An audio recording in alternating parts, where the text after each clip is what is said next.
Lo más importante del sistema cardiovascular son los vasos, tanto vasos como articulaciones como venas y el fluido que los lleva.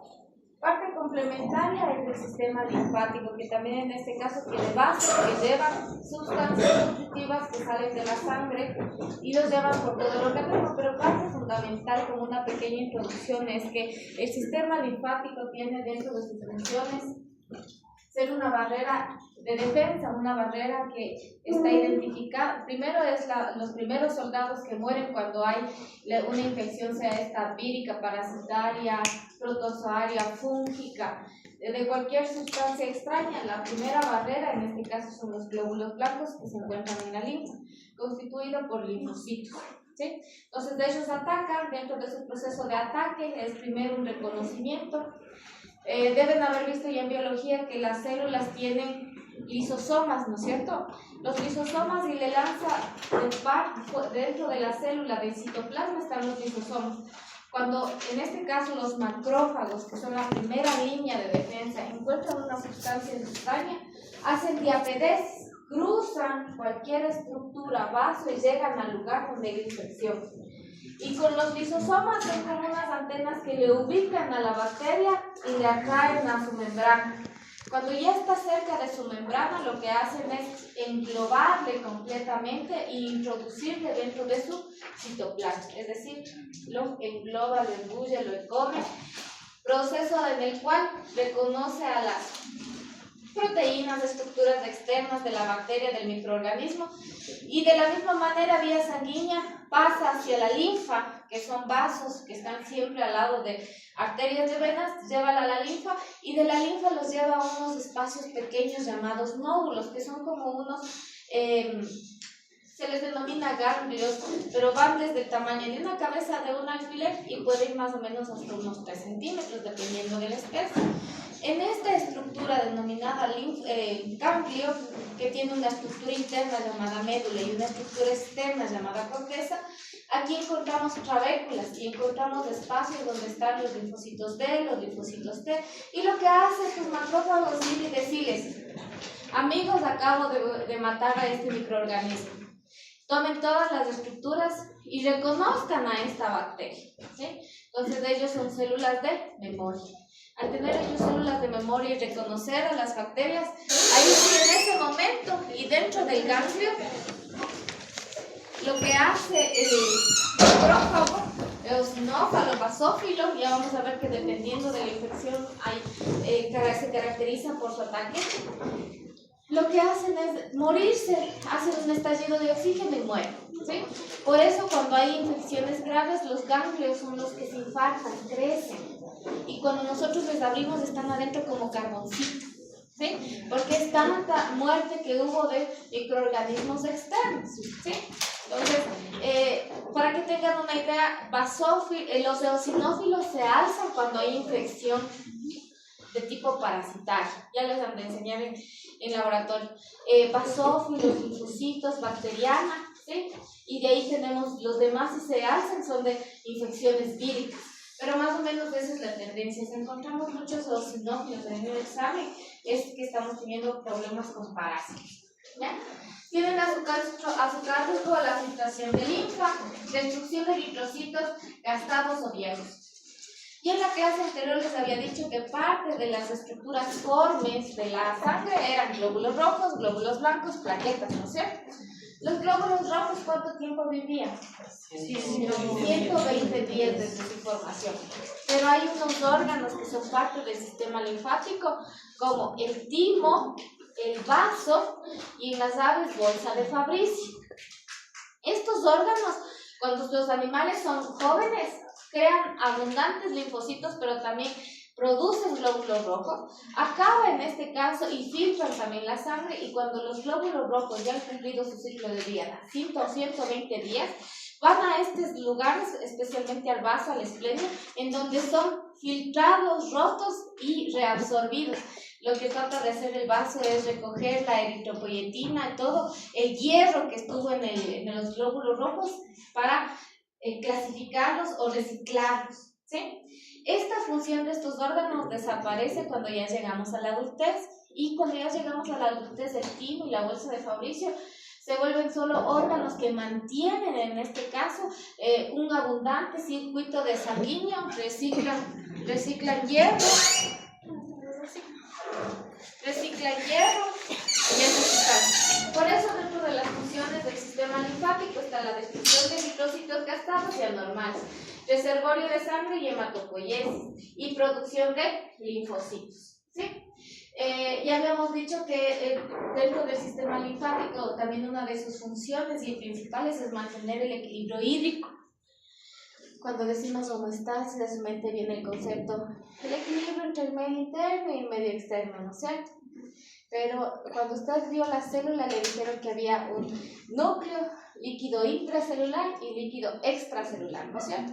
Y que estaban fluyendo el líquido intracelular al extracelular y del extracelular al intracelular. Pero este líquido que queda entre los tejidos se llama líquido tisular, también está en algunos libros. Y ese líquido tisular es parte de la linfa, ¿sí? Se absorbe, recorre y pasa por la linfa. Hay ciertas enfermedades en las que los vasos linfáticos se taponan y el líquido de esos lugares no sale ni se mantienen y empiezan a agrandar. Especialmente se da en humanos en África por la picadura de un mosco y que produce elefantiasis.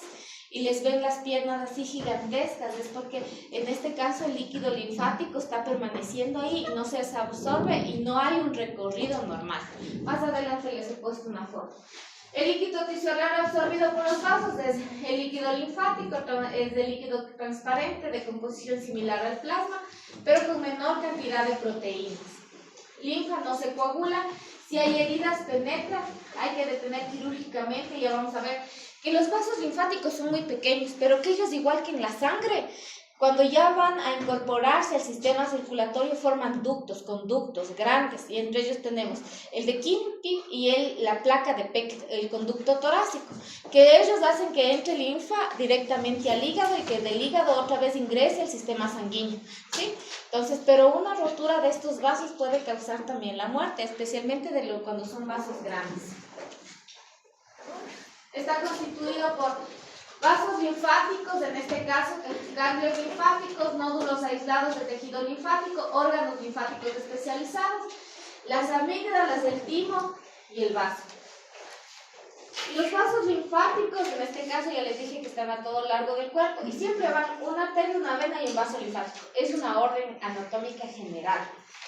Los nódulos, hay ganglios o nódulos que están conectados y eso se considera una red del sistema linfático, pero también hay nódulos aislados y entre ellos tenemos las amígdalas, ¿sí? Las amígdalas no tienen contacto con el circuito del sistema linfático, son nódulos aislados, ¿sí? ¿Se acuerdan de las placas de Beckett? No. Los nódulos o parches en el sistema digestivo, ¿cómo se llamaban la parte del sistema linfático? Se me fue. Glándulas de Brunner, glándulas. Se me fue. Placas de Beckett. Ya se me fue, ya me acuerdo. Entonces, en todo el cuerpo tenemos nódulos aislados del sistema linfático, como órganos linfáticos especializados. Cada uno de los ganglios, pero también encontramos el timo, el vaso y en las aves bolsa de Fabry. Ya. Se comparan entre órganos primarios y secundarios. Primarios son aquellos que aparecen desde la vida infantil, pero cumplen en este caso solo funciones solo a lo largo de su vida, los primarios, y solo los secundarios en la vida embrional. Órganos linfáticos primarios, época de desarrollo y persistencia, inicio del ciclo vida embrionaria, persisten, desaparecen después de la pubertad y el efecto de extirpación, pérdida de respuesta inmune. Y los órganos secundarios están hasta el final de la vida embrionaria, persisten de toda su vida adulta y responden de forma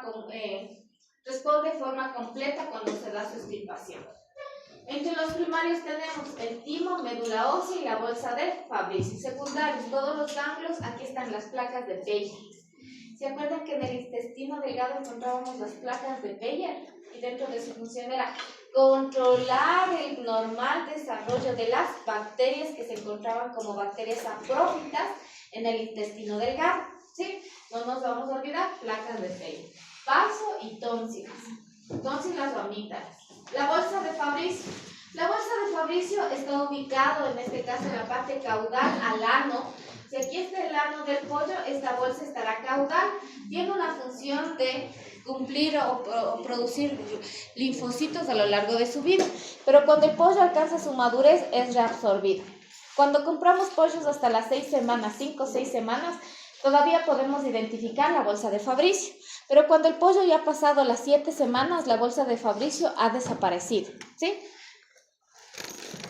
Estos ganglios que tenemos en los pollos a lo largo de toda la tráquea, que sabe ver como bolitas, ¿han visto? Es el timo del pollo, ¿sí? ¿Han visto que tiene el cuello del pollito, ¿no es cierto? Y hay unas como bolitas al lado, como un collarcito. Esas bolitas son ganglios y son parte del timo, en este caso de las aves. Los vasos linfáticos, como ya habíamos manifestado, cuando se unen las arteriolas y las vénulas siempre van a haber un vaso linfático, y especialmente en el intestino delgado es muy importante porque nosotros como mamíferos domésticos no podemos absorber las grasas que son de gran peso molecular y se absorben por medio de un vaso linfático. Por eso a esta estructura o la secreción de esta estructura que se conforma con el jugo gástrico que sale del intestino y al mezclarse con el jugo pancreático y las sales biliares toma el nombre de... ¿De qué tomó el nombre? A ver, nuevamente. Cuando entraba la cavidad bucal se llama bolo alimenticio. Pasa al estómago, se llama quimo, porque se mezcla con el bolo alimenticio. Cuando pasa al intestino se llama hilo, porque es la unión, la disolución de las grasas con las sales biliares y el jugo pancreático formaba una sustancia lechosa. Y se acuerdan que yo les dije que no podemos los mamíferos domésticos absorber unas grasas directamente a sangre. Los únicos que pueden hacer son las aves, nosotros no. Y pues se van por un vaso linfático y por esa manera se van por un vaso quilífero y por eso se llama quil. He hecho vueltas. Por eso se llama quil. Y aquí están los vasos quilíferos por donde entra, en este caso, las grasas y se absorberán, ¿ya? El sistema linfático se une en dos vasos grandes específicos que se llama el conducto torácico, los conductos traqueales y los conductos linfáticos derechos. Esos son los conductos más grandes y ingresan directamente, en este caso, al hígado y del hígado nuevamente al sistema circulatorio. Los vasos linfáticos, la linfa, líquido en comparación química muy similar al plasma de la sangre que circula por los vasos linfáticos. Aquí les presento una estructura que se denomina nódulo o ganglio y en donde podemos identificar lo que decía, una corteza externa denominada cápsula, internamente unas médulas llamadas trabéculas, sí, que se forma así, ven que tiene parecido al riñón, sí, ¿no es cierto? Entonces médula y corteza, y la corteza ha ingresado hacia adentro y ha formado estructuras como tabiques. El sistema de drenaje de los espacios conectivos, en este caso vasos linfáticos, eliminar grandes moléculas que no pueden ser absorbidas o llevadas por venas y arterias. Circulación centrípeta, es decir, que desemboca en el sistema venoso e ingresa al corazón derecho, ¿sí? Paredes finas de estructuras con los mismos componentes que vasos sanguíneos, pero de las venas, ¿sí? Los vasos linfáticos tienen la misma estructura de las venas. Entonces decíamos un endotelio, una membrana muscular y una membrana adventicia. Pero a diferencia de las arterias en su membrana muscular tenían tejido elástico, ¿sí? Esas son las placas de Peyer. Las placas de Peyer que están ubicadas en el intestino delgado. Son estructuras como bolitas que dentro de sus funciones están las de acoger o controlar el crecimiento de la flora bacteriana saprófita normal. Y que cuando nos ataca un virus, una bacteria, y hacemos un examen necrótico, es decir, hacemos la necropsia, vamos a encontrar, si es un animal que ha muerto por parvovirus o que ha muerto por una infección viral, sus placas de Peyer van a estar muy agrandadas, ¿sí? Como unas bolitas muy agrandadas e infartadas. Los ganglios linfáticos son de estructura oval de diversos tamaños, como les decía, pueden ir desde 1 milímetro hasta unos 20 milímetros. Yo he visto a veces en los perros hasta de 1 centímetro, en los bovinos hasta de unos 2 centímetros. Ganglio popliteo de la pierna, que está entre el semitendinoso y semimembranoso del bovino, tiene una dimensión más o menos de unos 2 centímetros, ¿sí? Y es normal. Es un filtro biológico de la primera línea de defensa. Los senos contráctiles y medulares están recubiertos por macrófagos capaces de fagocitar cualquier sustancia extraña. Algo que me olvidaba decir es el ganglio tiene un hilo por donde entran los vasos aferentes, en este caso eferentes desde afuera hacia adentro, eferentes de adentro hacia afuera, y salen también e ingresan arteria y vena, es decir, que el ganglio, igual que el riñón, tiene un hilo por donde ingresa su paquete vascular. Y tiene muchas estructuras que se abren, en este caso trayendo la información como vasos aferentes que van a contribuir y van a ingresar a este ganglio, ¿sí? El vaso está ubicado en la parte dorsal al estómago, en la parte izquierda, entre el epigastrio. En el caso de los rumiantes se ubica en el dorso del rumen, ¿sí? Es una lengüeta de color rojo oscuro, medio concho de vino. Al extirpar le parece un azulado oscuro. Y cuando nosotros la consumimos, porque en nuestra costumbre alimenticia está consumirla con las tripamis, con las tripas del bovino, se lo denomina hansa, ¿sí? La hansa es el vaso o el esplénico, que es una estructura como una lengüeta, ¿sí?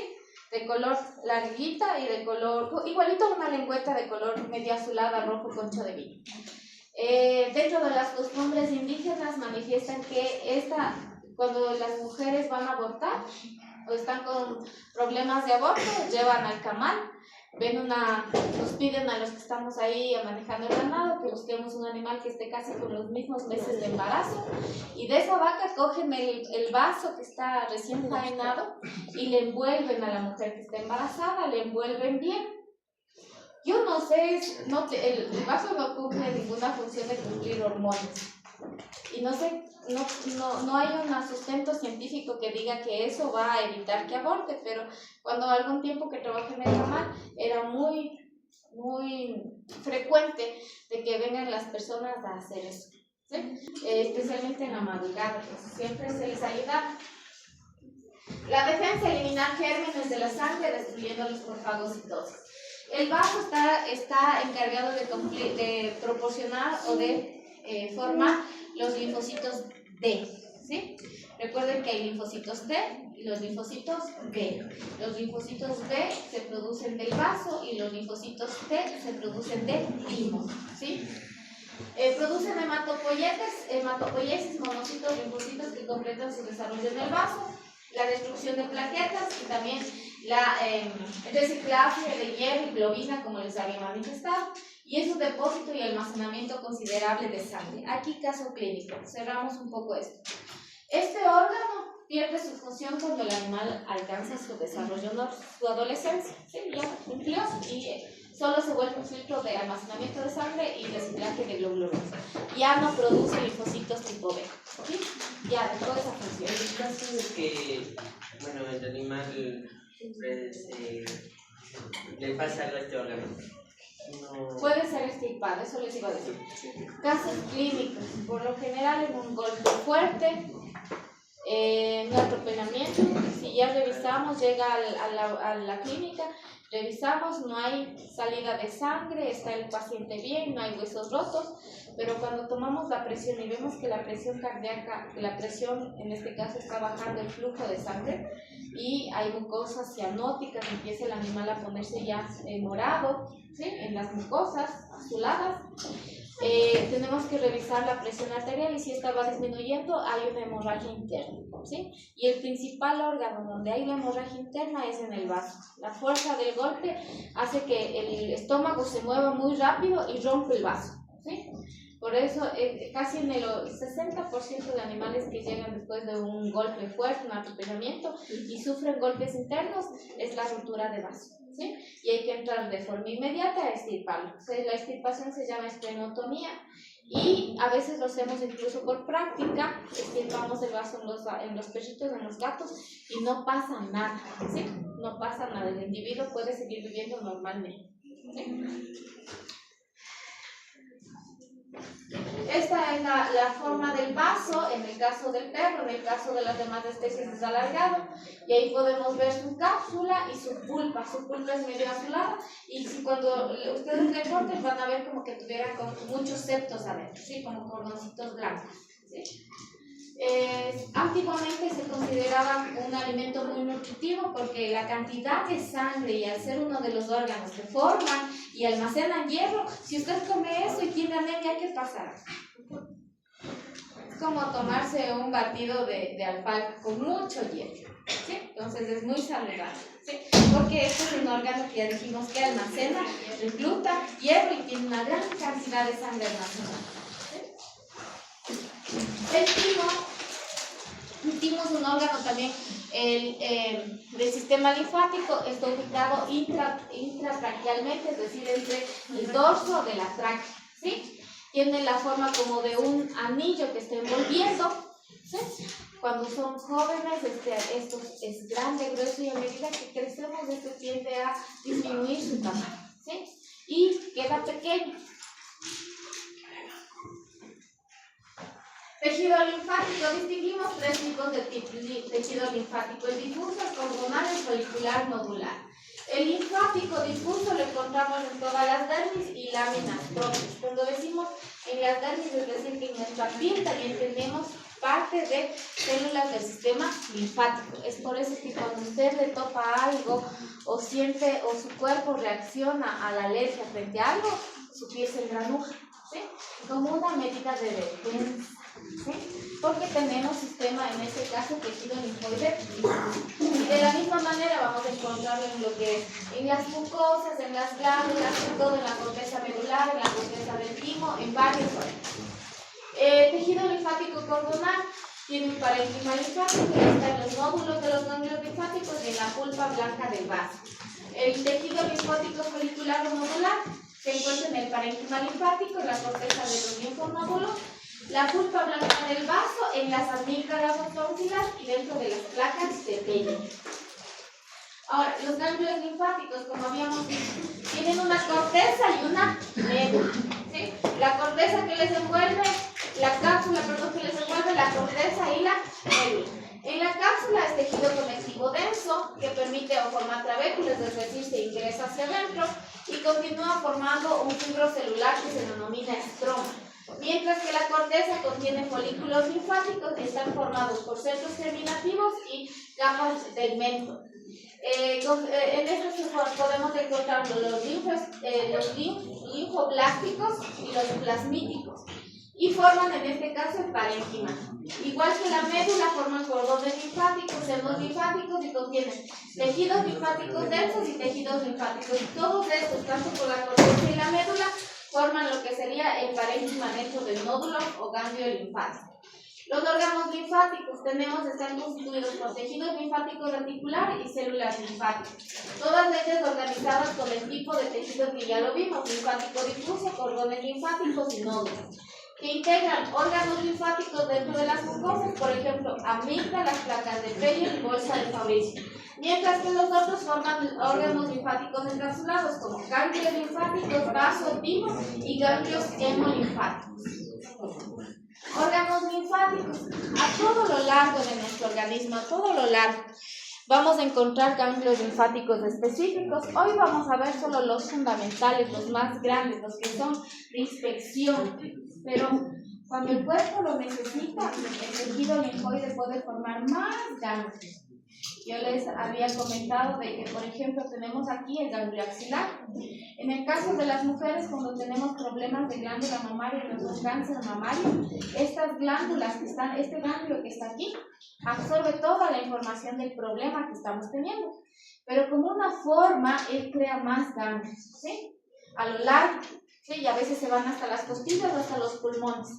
Y los médicos cuando ingresan a sacar el seno, porque tienen que sacar el seno si está con cáncer, ingresan, raspan todo el tejido muscular. Recuerden que está el músculo pectoral superficial, el profundo, pero después del superficial, es decir, en el tejido adiposo entre la piel, está la glándula mamaria, que es tejido adiposo, ¿sí? Entonces ahí se empiezan a crear los nódulos porque hay mucha inervación y todo eso y hay problemas. Cuando lo extirpa, el doctor extirpa todo y trata de extirpar todos los ganglios, ¿sí? Cuando se le ha quedado algún ganglio que no ha podido ingresar a sacar, por ejemplo, a lo mejor identifican con una radiografía que hay ganglios también dentro de la caja torácica ya, y que están hacen la quimioterapia. Dependiendo de qué es el problema, puede ser iodoterapia, puede ser cualquiera de ellos. Y tratan de detener la metástasis, que es el último proceso del cáncer. La metástasis se da cuando la información dentro de los ganglios ya no se quedó solo en esa parte, sino por vía linfática se fue a otros ganglios. Y se fue al hígado, y se fue al páncreas, y se fue al útero, y se regó. Cuando pasa esto, ya es cáncer terminal. Y a este deslizamiento por medio de la linfa hacia otros ganglios se llama metástasis, ¿sí? Entonces de eso hay que tener mucho cuidado. Entonces ahora vamos a ver los ganglios, los principales. Pero hay ocasiones que cuando hay infecciones vamos a encontrar muchos a los lados, muchos ganglios chiquititos. Es igual que en los vasos sanguíneos se forman varios, ¿sí? Se pueden ir formando. Pero nosotros, en nuestro cuerpo y en los animales, hay ganglios ya establecidos, ¿sí? Pero las infecciones pueden hacerlos que se formen más. Aquí les puse un gráfico de la cavidad abdominopélvica del bovino. Si recordamos, aquí está el rumen, aquí está la parte, el saco caudo dorsal, el caudo ventral, y esta porción de aquí sería el abdomen, ¿sí? El estómago verdadero. Y en la parte dorsal del rumen encontramos esta estructura de color rojo azulado, ¿sí? Que se denomina el vaso o esplénico, ¿sí? Más en veterinaria lo llamamos esplénico, ¿sí? Por eso espleniotomía, ¿sí? Ya. Fluidos fundamentales aquí es un resumen más o menos de cómo se va. Sale de cada una de las células, absorbe líquidos, donde están arterias, venas, absorbe líquido tisular, y este líquido tisular llega como vasos aferentes de afuera hacia adentro, hacia un ganglio, trayendo toda la información. Pero el ganglio tiene vasos deferentes, es decir, que tiene un hilio por donde sale la arteriola, vénula y el vaso linfático, donde sale y se comunica con vasos ya más grandes y sigue aumentando el calibre de los vasos, ¿sí? Los principales troncos que encontramos de linfa a lo largo del sistema: tenemos troncos traqueales que salen desde la parte recogiendo todo lo que es información de cabeza, cuello, troncos traqueales. Se une al ducto linfático derecho, al tronco lumbar, al tronco hepático, al tronco gástrico, tronco yuyinal, tronco cólico. Estos nombres toman del lugar donde están ubicados. Entonces, si dice hepático, estarán en el hígado, gástrico en el estómago, yuyinal en el yeyuno y cólico en el colon. Ahora, el tronco hepático más el tronco gástrico forman el tronco celíaco, ¿sí? El tronco intestinal se forma del tronco yeyunal más del tronco cólico. Y el tronco visceral se forma de la unión del celíaco intestinal y del gástrico más el hepático. Y en la cisterna de Chili está formado ventral a la torácica 13 y lumbar 1-2, más la lumbar y el tronco visceral forman la cisterna de Chiquil, o también llamada cisterna de Peque. Y esta cisterna es igual al ducto o ingresa al ducto torácico. Y este ducto torácico tiene comunicación con el hígado, y del hígado entra nuevamente a la vena cava inferior y normalmente a la circulación. ¿Sí? Estos son los vasos más grandes en cuanto al sistema linfático. Vamos a ver los principales ganglios de los animales. Y tenemos en el caso del bovino, el principal ganglio, tenemos los ganglios de los linfocelios de la cabeza. Y tenemos mandibular, parótido y retrofaríngeo. Mandibular, en este caso, está ubicado en la parte del ángulo de la mandíbula. El ganglio parotidio está dorsal a la parótida. Recuerden que la parótida era la glándula que estaba en forma de V en la base de la oreja. Y encontramos ahí los ganglios parótidos, submandibular y retrofaríngeo, que estaría en la parte caudal. Ahora, estos se dividen en ganglios más pequeños. El mandibular se divide en el mandibular, que está en este caso puede haber de 1 a 3. El pterigoideo, que a veces es inconstante, puede estar o no puede estar. En el caso del parotidio, hay del 1 a 3 pequeños parotidios. Y en el caso de los retrofaringeos, tenemos retrofaringeo lateral, medio, iorio y oideo caudal. Aquí tenemos, miren, el que se denomina en este caso el parotidio, y dice que puede tener 1 o 2 más pequeños. ¿Sí? Aquí están los 1 o 2 más pequeños, y así sucesivamente. Pero los que no van a cambiar es mandibular, parótido, mandibular y retrofaríngeo. Esos siempre van a estar. ¿Sí? Los otros, los pequeños, sí pueden variar. ¿Sí? Ahora los del cuello. En los del cuello tenemos los cervicales superficiales y los cervicales profundos. En este caso, de los cervicales superficiales tenemos el preescapular, que está al dorso de la escápula, el superficial accesorio y dentro de los cervicales profundos, cervical profundo craneales, que pueden ir de 4 a 5, cervicales profundos medios y cervicales profundos caudales. ¿Cuál me interesa que usted sepa? Solo los primeros, cervical superficial y cervical profundo. Especialmente el cervical, cuando nosotros hacíamos la disección de la escápula, encontrábamos los cervicales superficiales. Cortaban y encontraban como un tejido adiposo, ¿no es cierto? Y unas como bolitas, de ese era, en este caso, el ganglio linfático. De ahí tenemos los que ya entran al miembro locomotor torácico, el principal, el linfocentro, el axilar. ¿Sí? Y así mismo se llamaba la arteria, ¿no es cierto?, que entraba subclavia, y la subclavia se dividía en el tóraco ventral, dorsal, pero había una arteria que ya iba a entrar al brazo y se llamaba la axilar. Y de axilar se llamaba mediana, braquial y palmar. Ahora, el linfocentro más identificado para nosotros, que es necesario conocerlo, es el axilar. Y de ahí puede haber alrededor del axilar, puede haber el axilar propio, el axilar de la primera costilla, el axilar accesorio y el linfoespinoso. ¿Cuál nos interesa a nosotros saber? El que está aquí, el axilar. ¿Sí?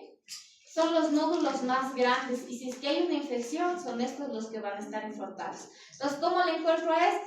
Alzo el brazo, corto lo que es el pectoral profundo y pectoral superficial, abro el brazo y va a estar ahí el ganglio, ¿sí? El axilar.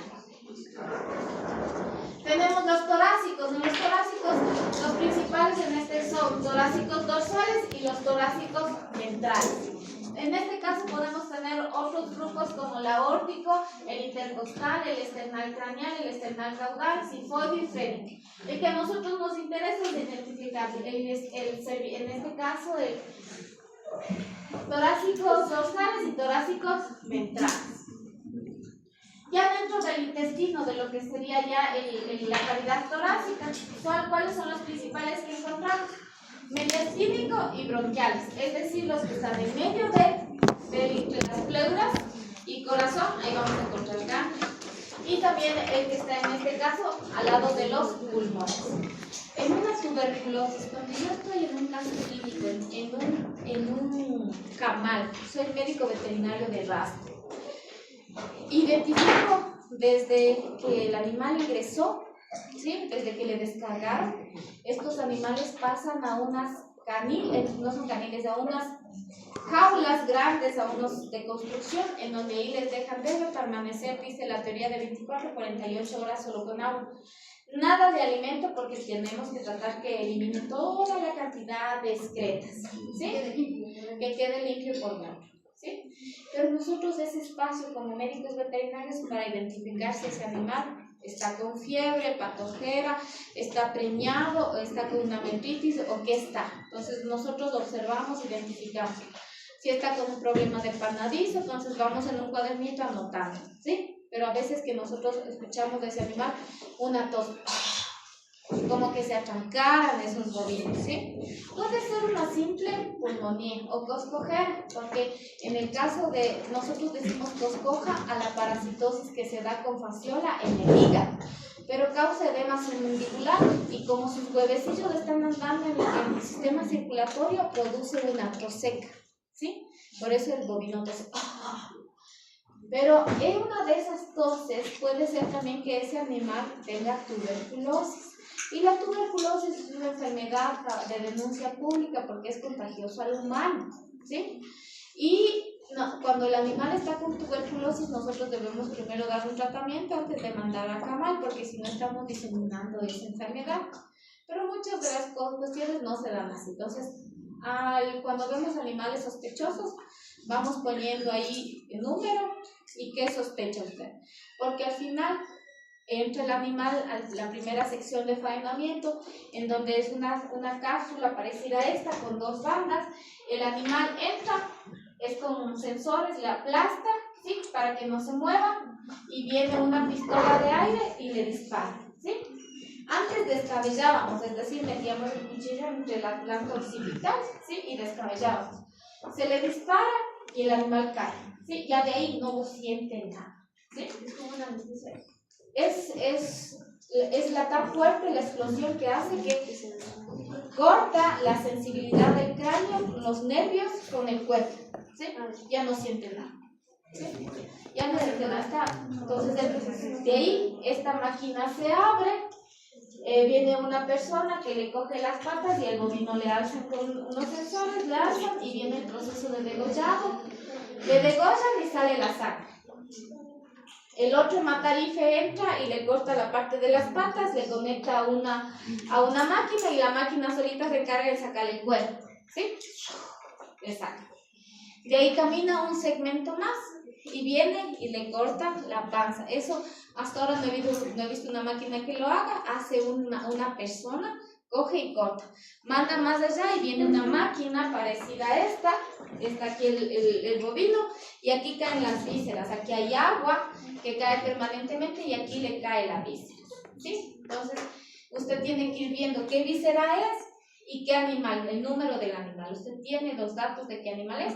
Si usted sospecha que ese animal tuvo una tuberculosis, entonces va a ver tal número, se acuerda del número que estaba usted sospechando enfermedad respiratoria. ¿Qué órgano irá a revisar? El pulmón, ¿no es cierto? Coge los pulmones, identifica si el pulmón no tiene formado abscesos, porque en la tuberculosis se forman unos abscesos parecidos cuando usted le corta a una cebolla así, con algo, ¿sí? Y está como calcificado, ¿sí? Y me voy a los ganglios. Los ganglios van a ser los mediastínicos, sale el pulmón en la mitad con los ganglios y yo identifico, cojo el ganglio ya a la primera observación, un ganglio agrandado y de color azulado, porque el ganglio normalmente es de color rosadito, rosado pálido, pero si es un ganglio que está oscuro, ya es un problema. Corto, está completamente como carboncito, ¿sí? Y lo que hago es decomisar esos pulmones, no pueden irse a la venta. Paso a vísceras, porque la tuberculosis puede ser generalizada. Paso a vísceras y reviso todos los ganglios de vísceras. Ganglios hepáticos, ganglios gástricos, epiploicos, todos reviso, ¿sí? Y verifico. Ya. Si está todo dañado, todo eso cojo y decomiso. A la misma canal, después de que ya botó las vísceras, luego viene una máquina, les parte en dos y de ahí pasa a refrigeración. Pero el animal va numerado en la carne, ¿sí? Entonces, cuando ya usted acabó de revisar 7, 8 de la mañana, porque estamos desde las 3 de la mañana, 6 de la mañana ya acabo de revisar todas las vísceras, ahora sí, me cojo, me cambio, me saco el overol y me voy al de vísceras, me pongo otro overol y me voy a todo lo que es canal, ¿sí? Y en la canal con un cuchillo lo primero que hago es, está partido en dos, reviso los ganglios superficiales, ¿sí? Si están infartados o no. Reviso los ganglios del cuello, el axilar. Si está infartado los del cuello, axilares, ya está decomisada toda la canal, la parte superior. Para decomisar la parte inferior me voy al ganglio popliteo, que está entre el semitendinoso, semimembranoso, corto entre los dos músculos. Saco el ganglio y veo. Si es que este ganglio está infartado, esa canal no debería irse al consumo humano, ¿sí? Porque es un animal que está con tuberculosis, porque ya le revisan el pulmón, está completamente diseminada la enfermedad a todo lo largo del animal, ¿sí? Debe ser pescado, ¿sí? ¿Y quién se conoce? Debe quemarse y debe buscarse, pero no todos los camales en nuestro medio tienen todas las técnicas para manejar ese tipo de decomisos. Y es súper complicado con los introductores. Créanme que yo de chiste a chiste decomisaba hígados completos porque partía y saliendo ahí las fasciolas, saliendo los abscesos, los tumores. Y ellos me decían, pero este bordecito no está nada. Me hacían cortarles y si no salía pus, se llevaban a vender. Y no me dejaban decomisar, es súper complicado.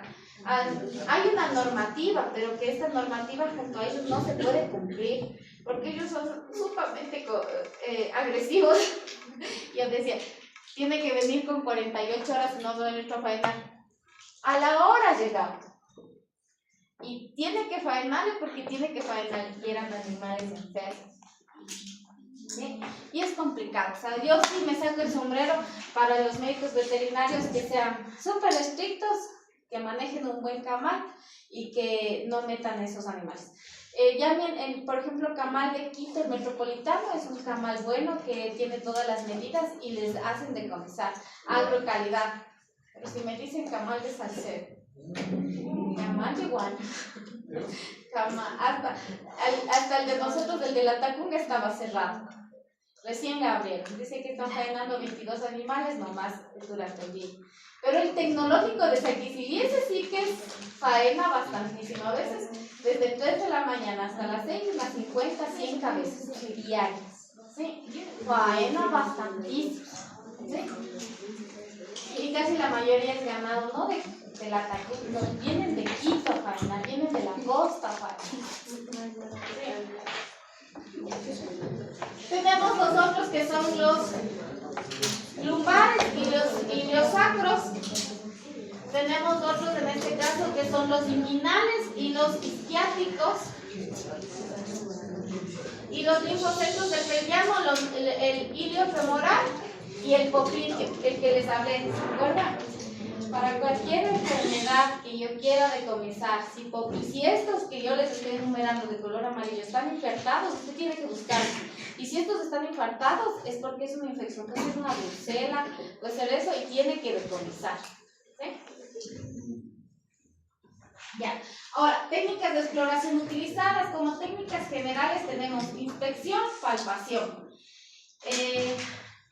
Cuando viene el paciente y hacemos la historia clínica, usted está con el paciente tomando temperatura, está viendo, palpando todas las características del perro, y cuando está palpando usted le palpa el cuello, le palpa el dorso de la escápula, la parte ventral, la parte de la mandíbula, ¿sí? Le va topando. Si encuentra algún bulto, usted nuevamente regresa e identifica de dónde es. Por lo general en los cachorritos que nos traen la vacuna, siempre están agrandados los nódulos subescapulares. ¿Por qué? Porque con los niños le cogen al perrito y le alzan de las manitos así para marcar, ¿sí? Y ahí es cuando estos ganglios se inflaman, ¿sí? Usted le topa y es como una bolita que fluctúa en el cuerpo, ¿sí? Porque el complicado fuera si esta bolita no fluctúa y está solo estética, eso ya es un absceso, ¿sí? Pero si fluctúa, es un ganglio, ¿sí? Y cuidado con entrar y punzar, porque un ganglio que yo le punce o yo le pinche, va a salir solo sangre, pero este se va a tratar de cicatrizar y se va a encapsular. ¿Sí? Se encapsula, porque ¿se acuerdan que tiene una cápsula? Y al encapsularse se los toma. ¿Sí? Pues hay que tener mucho cuidado. Si ese es el caso que están infartados y es por manejo o es porque le alza, más solo un analgésico y va a ver que ese reduce. ¿Sí? Tenemos inspección, palpación, en especial punción, extracción de secreción para cultivo bacteriológico, biopsias, conteo, identificación de glóbulos blancos, pruebas serológicas y la parotomía exploratoria. En la anamnesis especial, la exploración de ganglios linfáticos de exploración clínica de los vasos de los órganos externos. Y si tengo alguna duda, pido una ecografía o medios que me permitan visualizar, en este caso una ecografía de vaso, una ecografía de ciertos órganos en donde yo creo que hay algún problema para poder identificar. ¿Sí?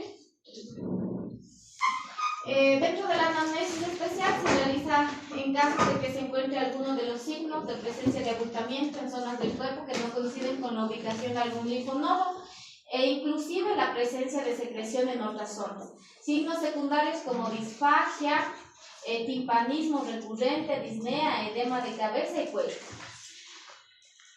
Si es que usted tiene una pequeña infección, sea lengua, garganta, muela, lo primero que se inflama son los amígdalas, ¿sí? Entonces, si yo tengo un animal que está teniendo un ganglios infartados en miembro pelviano, empiezo a revisar aparato reproductor femenino, masculino, empiezo a revisar órganos pélvicos, pero en algún lado debe haber infección para que se empiecen a agrandar su tamaño, ¿sí? Y lo que les quería decir, hay veces que de timpanismos recurrentes hay infecciones que están dándose en el rumen y por lo general si no logro controlar los ganglios que están alrededor del rumen van a empezar a infartarse como un sinónimo de decir, ¡hey! Ahí está una infección, ¿sí? Entonces siempre hay que tener en cuenta. El agrandamiento de los ganglios es por un problema de una infección.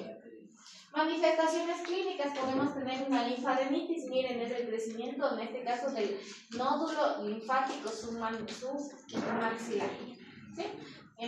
¿Se acuerdan? En glándulas salivales teníamos parótida, submaxilar, sublingual, pero en ganglios tenemos también gángulo parótido, ganglio submandibular y retrofaríngeo.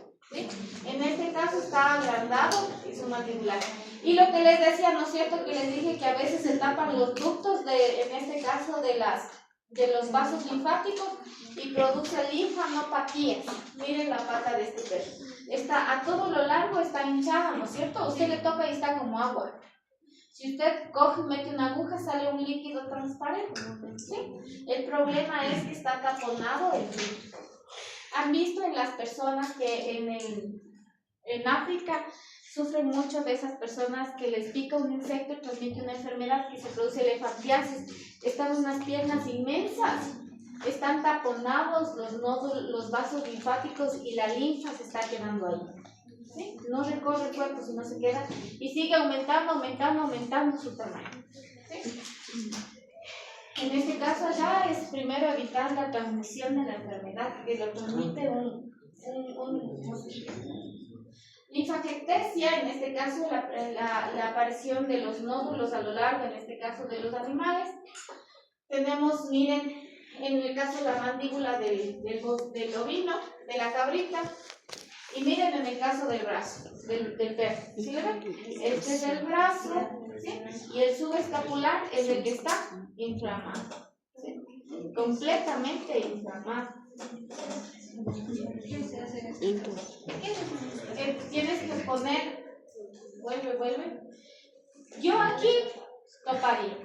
Y debe estar, si es ganglio, debe estar así fluctuando, ¿sí? Pero el líquido que ya está dentro ya está confuso, ¿sí? Entonces lo primero que hago es drenar, ¿sí? Drene. En una cirugía mayor para un perro yo podría ingresar, entrar y coger y extraer uno. No pasa nada si extraen un ganglio, ¿sí? Porque sí vieron que tienen 2 o 3 a los lados y los vasos linfáticos, igual que los vasos sanguíneos, vuelven a formarse, ¿sí? Vuelven a formar. Entonces yo entraría, cogería, extirparía todo, porque fácil fuera Si fuera un animal de producción y no quiero hacer una cirugía bien hecha, cojo, hago un hueco, extirpo todo el líquido, pongo daño la cápsula biogenal. Recuerden que todo absceso tiene una cápsula. Si usted, para que se recupere y no se vuelva a llenar, tiene que quemar esa cápsula. Entonces coge con una jeringa, yodo, mete por ahí, friega bien, ¿sí? Y si es que pudiera, abriera un poco, lastimara las paredes para que sangre el animal y cerrara, y eso quedaría como una mecha y el animal se sanara poniendo antibiótico, ¿sí? Y para el dolor y para disminuir el hinchazón. Pero es una mascota y aquí lo que yo debería hacer, este animal debe entrar a cirugía, le debo dormir, debo ingresar y debo ingresar, extirpar todo el paquete, ¿sí? Sacarlo completamente, así esté pegado a músculo, sacarlo completamente, cortar el exceso de piel y dejarle como si nada. Sí, en este caso, en los perros deberíamos entrar a una cirugía. Y lo mismo acompañarlo luego de una terapia de antibiótico, de analgésico para el dolor, porque la extracción es un espacio grande. Analgésicos y permanente. Pero también, si es que es ganglio, debería identificar cuál fue el problema, ¿sí? O fue un golpe, o fue mal manejo, o cuál es el problema, si es infeccioso o no es infeccioso. En este caso, la mayoría, como les digo, a veces les alzan, a veces les patean, ¿sí? Y causa... Y si encuentro abscesos en la parte de la parte mamaria, tengo que extirpar todo el cuarto. En el caso de las perras, las tetillas de las perras se comunican a todo lo largo, no se comunican transversalmente, se comunican a lo largo. Entonces, cuando yo tengo un absceso, algo mamario, no le saco solo esa parte, le saco todo. La cirugía va desde la parte craneal hasta la parte inguinal, saco todo y uno. Y si tienen las dos, tengo que hacer primero un lado y después de un mes el otro lado. ¿Por qué? No se metan a hacer las dos porque cortan la piel y luego ¿cómo unen? Quedan haciendo como perros salchichas. No, y después los puntos revientan. ¿Sí? Entonces no hay comunicación transversal, pero sí longitudinal. En el caso de las vacas, hablamos de 4 cuartos. 1, 2, 3 cuartos, ¿no es cierto? Si tengo un problema en un cuarto, entro a cirugía y saco todo el cuarto. Si le dejo solo un 3, le saco todo. ¿sí? Si no es el cuarto, sí son las venitas que bajan a la uva. Un absceso en las venas. No puedo hacer. Verán, los tumores o los abscesos, cuando el absceso es líquido primero, acumulación de líquido vascular. Después de este líquido vienen acá y mueren muchos vasos, muchos macrófagos, linfocitos, y eso crea pus, ¿sí? Entonces después se crea pus. Después la pus, cuando no es sacada, se calcifica. Y la pus, cuando se calcifica, luego ya empieza a irrigarse y se forma como carne y ahí ya se llama tumor. Cuando ya se irriga, eso ya es tumor, ¿sí? Y como está irrigado, yo de ley tengo que sacar todo el cuarto, anastomosar todas las venas y sacarle todo eso, todo. Porque a lo mejor el crecimiento de las venas es porque ya está irrigado el tumor, ¿sí? Pero más o menos para que entiendan el proceso es así. Primero es agua, después es una secreción blanquecina, después ya se hace verde, después ya se calcifica, después ya se irriga, se hace como carne, y al irrigarse, al tener circuito circulatorio, esto ya es un tumor, ¿sí? Ahora, para ganglios de exploración tenemos en el caso de los bovinos, los mandibulares. El novino, caprino, equino en todas las especies están presentes, los parótidos también, faringeos también en todas las especies, prescapulares están en todas las especies, prefemorales y subilíacos también, escrotales también, submamarios y mamarios están en todas las especies, ilíacos internos, hipoplitio, encontramos cánidos, felinos, pero también está en el bovino. Y aquí están los gráficos en donde hacemos las principales exploraciones en físico de los animales. Entonces, en el caso del caballo es mandibular, el parótido y el subescapular, el inguinal y el femoral. Lo mismo en el caso de los bovinos, en el caso de los caprinos. En el caso de los perros, del cerdo, de los perros, esos son los que identificamos o palpamos. En el caso del bovino, la forma de extirpar, de palpar. Ya, características físicas de exploración de los ganglios. Debemos hacer una identificación, el tamaño, la forma y si hay supuración de abscesos. La palpación directa en cuanto a tamaño, forma, consistencia, lobulación. Respuesta a la palpación. Si yo toco y el animal patea, significa que hay dolor. La temperatura de la piel, la formación de abscesos y maduración, las adherencias entre ganglios y la piel y los tejidos vecinos. Aquí está la presencia nuevamente en cuadro de los ganglios presentes y los no presentes, la posición del vaso. Bueno, eso en cuanto al sistema linfático. Les incluye algo del sistema inmunitario, o sea, parte del sistema linfático es el sistema inmunitario, aunque nosotros dentro de la anatomía no lo vemos, porque son las respuestas ya que se producen del ataque de las bacterias, de la presencia de linfocitos. Pero más o menos que tengan una idea. El conjunto de mecanismos del animal en cuanto a constantes fisiológicas de neutralizar y eliminar productos que están expuestos o productos que no son del cuerpo, crea una respuesta que es la inmunidad. La inmunidad puede ser específica o adquirida, inespecífica o innata. Los ataques de externos de todo microorganismo lo que hace en nuestro cuerpo es que nuestro cuerpo reacciona frente a cualquiera de estas sustancias. La inmunidad innata es la resistencia de la especie. Tenemos las barreras físicas como la piel, la flora, el sebo, el moco, el ambiente, el pH, que son características que eviten que entren microorganismos. Pero hay condiciones también anaerobias en el tracto intestinal. El segundo proceso ya es la inflamación, que viene a estar mediada por ya los productos de las células. Una célula cuando es atacada por microorganismos produce una sustancia de desecho que se llama histamina, ¿sí? La histamina siempre está dentro de una enfermedad, por eso nosotros por lo general acostumbramos también a poner un medicamento que se llama un antihistamínico, ¿sí? Para evitar o hacer que el animal expulse todas estas histaminas normalmente que él produjo para tratar de solucionar cualquier problema que está teniendo.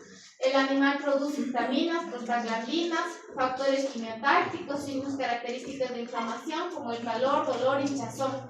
Y de ahí viene ya la segunda, en este que vienen ya serían los neutrófilos, macrófagos, eosinófilos al ataque de la sustancia. Como les decía, el proceso de fagocitosis, la célula lo que hace es lanzar los lisosomas, lo encuentra, encapsula o le engloba por medio de pseudópodos de su membrana externa a la bacteria, lo introduce e internamente produce la destrucción del patógeno. Tenemos la inmunidad específica o adquirida, en este caso la célula madre, ¿dónde están ubicadas las células madres? Tenemos dos tipos de células madres, las células madres que están en cordón umbilical, pero también en nuestra médula ósea se producen células madres. Estas células madres pueden producir glóbulos rojos, glóbulos blancos, pero estas células madres también que están en médula ósea son los factores liberadores tanto de linfocitos T, de linfocitos B, que se van hacia el vaso o hacia el timo y hace que se produzcan en este caso los linfocitos B y los linfocitos T. Y producto de ello, estos entran a la circulación y atacan a los microorganismos y los llevan al ganglio. El origen de los linfocitos B, como ya dijimos, en este caso es la médula ósea, se maduran en la médula ósea misma, producción de anticuerpos, inmunoglobulinas, y la inmunidad es mediada por anticuerpos. No es alarma, perdón. Los linfocitos T se producen en la médula ósea, van hacia el timo, producen citoquininas como medida de respuesta y producen una inmunidad que se llama mediada por células. Por lo tanto, tenemos dos tipos de inmunidad. Inmunidad mediada por, en este caso, humoral, y la inmunidad mediada por células. ¿Sí? Bueno, esta es la forma en que se reproduce. Miren, médula ósea, como ya dijimos, produce los factores liberadores, van al vaso, del vaso producen linfocitos, van al sistema y del sistema circulatorio atacan, lo envuelven y las llevan ¿a dónde? A un ganglio linfático y produce la respuesta inmune. Respuesta inmune celular o humoral, de la misma manera, en cambio vuelta a estos, desde el ganglio producen los macrófagos, mandan los linfocitos T, que son los de memoria, linfocitos T efectores a las células plasmáticas, y estos producen inmunidad celular, y los otros, en este caso, los linfocitos B, inmunidad humoral. Tipos de inmunidad: tenemos una inmunidad heredada o innata, que es una inmunidad que se desarrolla en útero. Por eso en algunas enfermedades o lugares donde tenemos mucha persistencia de la enfermedad, por lo general vacunamos a la madre en gestación, para que esta inmunidad se cree y pase, en este caso por cordón umbilical, al feto. ¿Sí? A este tipo de inmunidad se llama innata. Inmunidad adquirida, en este caso resistencia después del nacimiento, y esta se da mucho en el caso del calostro. Inmunidad natural, exposición deliberada a anticuerpos, y inmunidad artificial, en este caso cuando inyectamos, vacunamos o ponemos cualquier sustancia para que cree inmunidad. Tenemos inmunidad activa, inmunidad pasiva. Inmunidad activa: el sistema inmunitario responde a un agente nocivo independientemente si será natural o artificial. Y la pasiva: la inmunidad desarrollada por un individuo es transferida a otro que no era inmune anteriormente, temporalmente proporcionada por una inmunidad mediada que puede ser por calostro. ¿Sí? La pasiva. Ahora, nosotros tenemos dos tipos de vacunas. ¿Sí? Una vacuna de virus vivo, que lo que hace es, en este caso, una inmunización activa. Ingresa y es como si yo le pusiera el virus. ¿Sí? Produce una fuerte reacción que en el animal, que puede haber incluso en nosotros las personas, fiebre, decaimiento, dolor, pero crea una respuesta inmunológica más fuerte. ¿Sí? Y una inmunidad pasiva, en donde en este caso ya el animal está enfermo, saco el suero, saco en este caso el microorganismo, paso por otra especie animal, lo hago menos patógeno y luego le inyecto como una vacuna muerta. ¿Sí? Inyecto para que el animal adquiera anticuerpos. Estas vacunas por lo general no dan reacciones, pero su inmunidad es muy pasiva, es muy cortita. Estas pueden durar una inmunidad de 6 meses, 5 meses, y esta algunas veces un año a de por vida. ¿Sí? En cambio, en estas necesito yo hacer lo que nosotros llamamos revacuna o booster. ¿Sí? Entonces les doy un ejemplo. Brucela, enfermedad bacteriana que causa en las vacas aborto en el último tercio de la gestación, pero el problema de ellas es que se evacúa por leche, por sangre, es contagiosa al humano, es decir, zoonosis, que es de denuncia pública. Como una forma de manejar esta enfermedad en los bovinos en las haciendas, tenemos dos tipos de vacunas: RB51, ¿sí? Y cepa 19. RB51 es un virus muerto, ¿sí? Y la cepa 19 es un virus vivo. ¿Sí? Cepa 19 le pongo en fase de terneras una sola vez en la vida. ¿Sí? Una sola vez, es virus vivo. Si usted se pincha, usted adquiere la enfermedad. ¿Sí? Es virus vivo. Pero está en baja. No, en este caso la cepa 19 es virus vivo y está hecho para los animales, pero si usted se pinchó, a usted le dio brucela. ¿Sí? Ahora, en cambio, y solo en vacuno terneras. Si vacuna al macho, produce horquitas, solo hembras. ¿Sí?